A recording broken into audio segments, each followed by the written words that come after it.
Assalamualaikum warahmatullahi wabarakatuh. Di sini saya akan mempresentasikan tugas akhir saya yang berjudul Pembinaan dan Pelatihan Marketing 4.0 Home Industry di Desa Sukiwaras. Nama saya Awalina Rahayu dengan dosen pembimbing saya Ibu Ainur Rahmania. Pasca pandemi COVID-19, banyak masalah sosial yang timbul akibat pertumbuhan ekonomi yang kurang stabil, yang menyebabkan kesenjangan sosial seperti kemiskinan dan pengangguran. Hal tersebut diakibatkan karena pembangunan pasca pandemi untuk mengejar pertumbuhan ekonomi. Dampaknya pun berimbas kepada home industry terutama di desa-desa. Ditambah dengan pengetahuan mereka yang minim akan teknologi, membuat mereka semakin lama semakin tertinggal. Hal ini terjadi disebabkan oleh banyaknya kegiatan terutama bisnis yang dilakukan secara online dan persaingan di era digitalisasi yang menuntut setiap individu untuk memiliki sikap yang kreatif serta inovatif. Sehingga diperlukannya peran dari lembaga keuangan dalam mendukung pembangunan berkelanjutan tanpa merusak lingkungan dan sosial.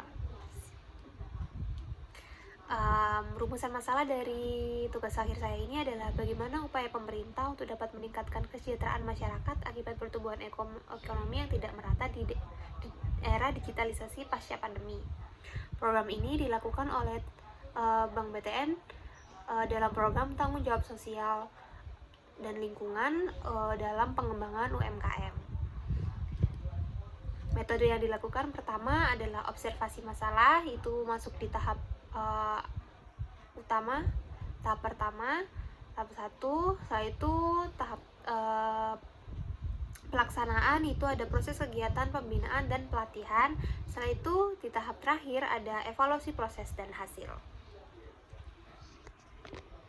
Hasil dan pembahasan pada tahap awal melakukan observasi masalah secara langsung dengan wawancara mendalam kepada dua pelaku home industry. Terdapat permasalahan yang telah kami simpulkan yang menjadikan adanya kegiatan ini, yaitu yang pertama, bagaimana cara meningkatkan nilai jual produk, yang kedua, upaya apa yang dapat membangun hubungan yang baik dengan konsumen, dan bagaimana memperluas jangkauan pasar mereka.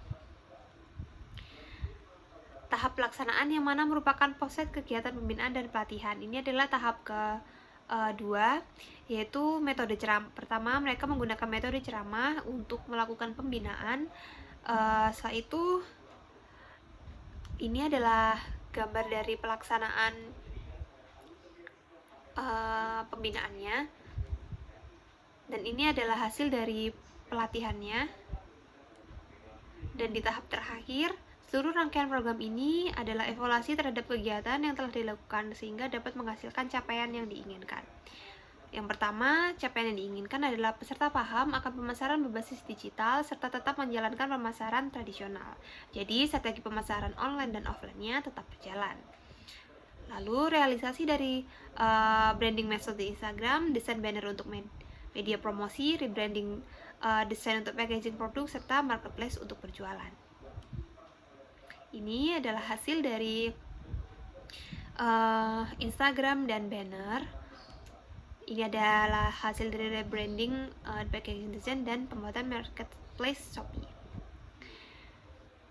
Temuan penting penelitiannya adalah kedua home industry merasa sangat terbantu dengan adanya program TJSL ini. Dengan adanya program TJSL ini, kedua home industry lebih mengetahui strategi dan cara memasarkan produk baik secara online maupun offline, serta menghasilkan rebranding desain packaging produk, branding media sosial di Instagram, platform marketplace untuk berjualan, serta desain banner toko.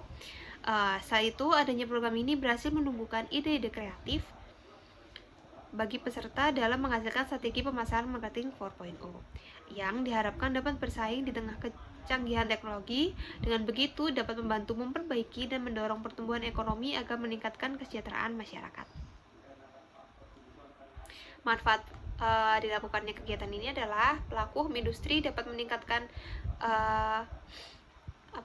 edukasi mengenai pemasaran online dan offline, dapat meningkatkan nilai jual produk lebih dikenal dan lebih luas jangkauannya, serta dapat meningkatkan penjualan produk. Baik,